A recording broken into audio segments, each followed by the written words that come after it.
वर्गमूल के कुछ प्रश्न हैं। प्रश्न नंबर 1 है कि 4 का वर्गमूल, 4 का वर्गमूल मतलब ये 4 है और ये 4 का वर्गमूल। वर्गमूल का मतलब है ये जो पावर होता है इसे हम 1/2 कहते हैं। 1/2 1/2 का मतलब होता है कि 2 में से एक संख्या बाहर होगी। 1/2 का अर्थ होता है कि 2 संख्याओं में से एक संख्या बाहर होगी। जैसे ये 4 है, 4 को हम लिख सकते हैं 2 × 2।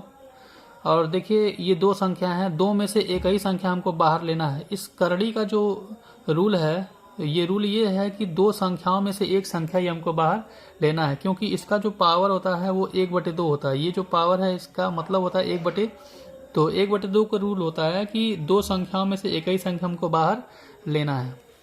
तो इसी प्रकार देखिए एक क्वेश्चन और है कि करड़ी में 4 का वर्गमूल क्या होगा। करड़ी में 4 का वर्गमूल क्या होगा।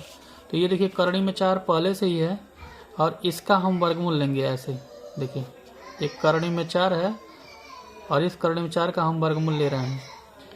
तो 4 को करड़ी में 4 का वर्गमूल हमने अभी निकाला है कि इसका जो वर्गमूल होता है वो 2 होता है। इसका जो वर्गमूल होता है 2 होता है। तो ये देखिए बाहर करड़ी रह गया, तो हम कहेंगे करड़ी में 4 का जो वर्गमूल होगा करड़ी में 2 होगा। करड़ी में 4 का वर्गमूल करड़ी में 2। एक तीसरा एग्जाम्पल लेते हैं कि करड़ी में 9 का वर्गमूल क्या होगा। करड़ी में 9 का वर्गमूल क्या होगा। तो करड़ी में 9 का वर्गमूल अगर लेना है आपको, तो आप जानते हैं कि ये आपका करड़ी में 9 है और इसका वर्गमूल हम ले रहे हैं।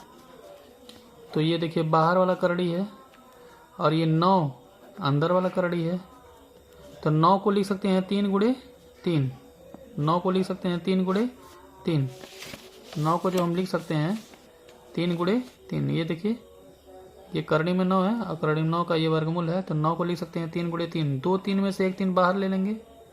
2 3 में से एक 3 बाहर। अब देखिए ये वाला करड़ी छोड़ दिए, ये बाहर वाला करड़ी रह गया। तो करड़ी में 9 का वर्गमूल जो होगा करड़ी में 3 होगा। करड़ी में 9 का वर्गमूल करड़ी में 3 होगा। अगर दूसरे तरीके से समझें तो ये देखिए करड़ी में 9 का वर्गमूल निकालना है। तो करड़ी में 9 का मतलब होता है 3। करड़ी में 9 का मतलब क्या होता है 3। करड़ी में 9 का मतलब क्या होता है 3।